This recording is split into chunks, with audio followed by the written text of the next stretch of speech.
गाना मोहम्मद रफी साहब ने गाया था और जिस तरह उन्होंने जिस अंदाज में गाया ये भी अश्लील है।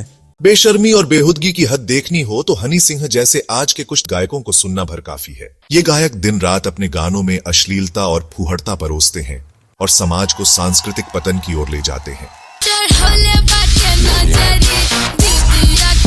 लेकिन जब इनकी बेहुदगी पर सवाल उठते हैं तो ये महान कलाकारों की विरासत पर कीचड़ उछालकर अपनी गंदगी छुपाने की कोशिश करते हैं। गाना मोहम्मद रफी साहब ने गाया था, बदन पे सितारे लपेटे हुए और जाने तमन्ना किधर जा रही हो। ताजा मामले में हनी सिंह ने आज तक को दिए इंटरव्यू ने अपनी अश्लीलता पर उठे सवालों से बचने के लिए मोहम्मद रफी जैसे रूहानी आवाज वाले महान गायक पर लांछन लगाने की घटिया हरकत की। जरा पास आ जाओ तो चैन आया, और जिस तरह उन्होंने जिस अंदाज में गाया, एक औरत ने खूबसूरत साड़ी पहन रखी है, उसके बदन की तुम इस तरह डेफिनेशन दे रहे हो, ये भी अश्लील है। आज से 50 साल पहले गाया। बिल्कुल। रफी साहब की आवाज को उनके प्रशंसक ईश्वर का वरदान और फरिश्ते की सदा मानते हैं।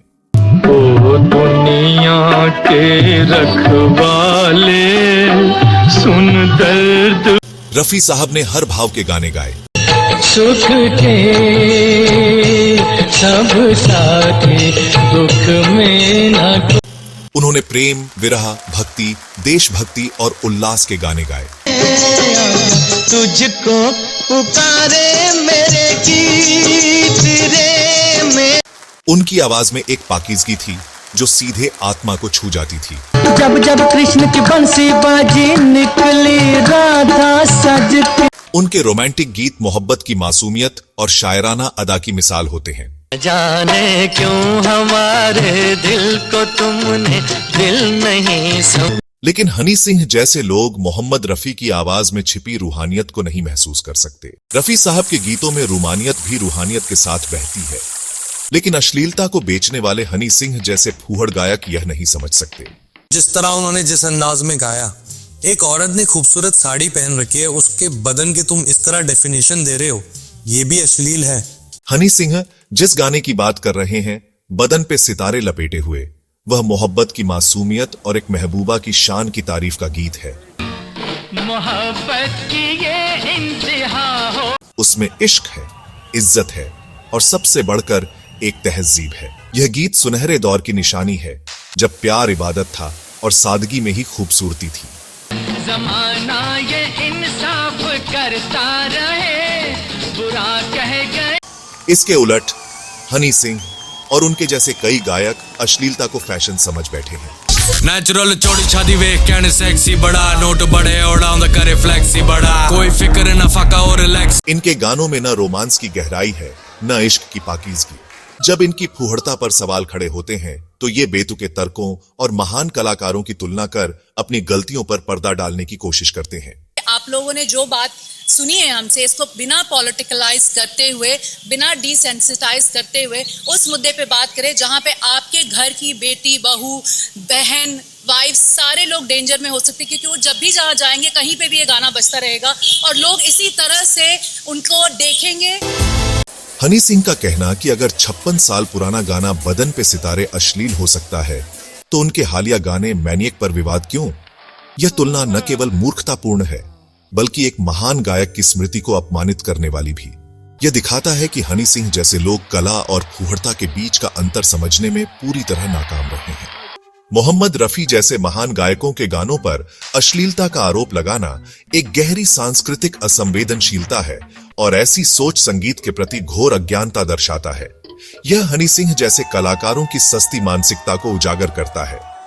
रफी साहब के गीतों में स्त्री को वस्तु की तरह पेश नहीं किया। बड़ी भूल हुई, अरे हमने ये क्या समझा, ये क्या जाना। उनके गाने स्त्रियों की सुंदरता के साथ साथ उनके एहसासों और वजूद की तारीफ करते थे।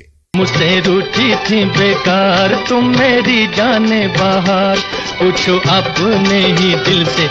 बदन पे सितारे में महबूबा की तारीफ है, उसके तन पर सजी सितारों जैसी साड़ी की शान है, लेकिन कहीं भी अश्लीलता नहीं है।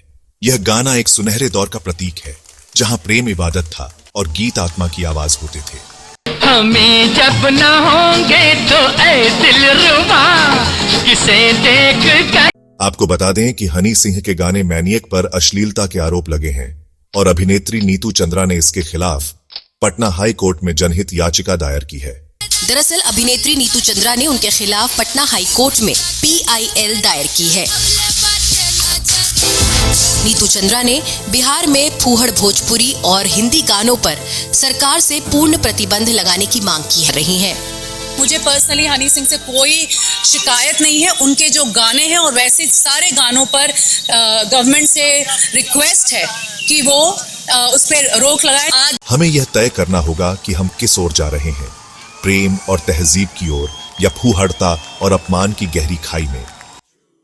आइए एकजुट होकर इन सस्ते तर्कों और संगीत की गरिमा को ठेस पहुंचाने वालों के खिलाफ आवाज उठाएं।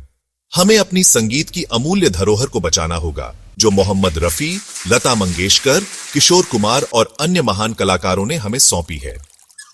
अगर आप भी मानते हैं कि मोहम्मद रफी जैसे महान गायक की विरासत को संभालना और आगे बढ़ाना हमारा कर्तव्य है, तो इस पोस्ट को लाइक करें, शेयर करें और अपनी आवाज बुलंद करें। साथ में सेव और म्यूजिक लेगेसी और जस्टिस फॉर रफी साहब जैसे हैशटैग का इस्तेमाल कर इस आंदोलन को मजबूत करें। दोस्तों, आप इस बारे में क्या कहना चाहते हैं? अगर आपको हमारी बात से सहमति है तो इस वीडियो को लाइक करें, शेयर करें और मोहम्मद रफी साहब की विरासत को आगे बढ़ाने में हमारा साथ दें। आइए संगीत को फिर से उसकी पाकीज़गी लौटाएं।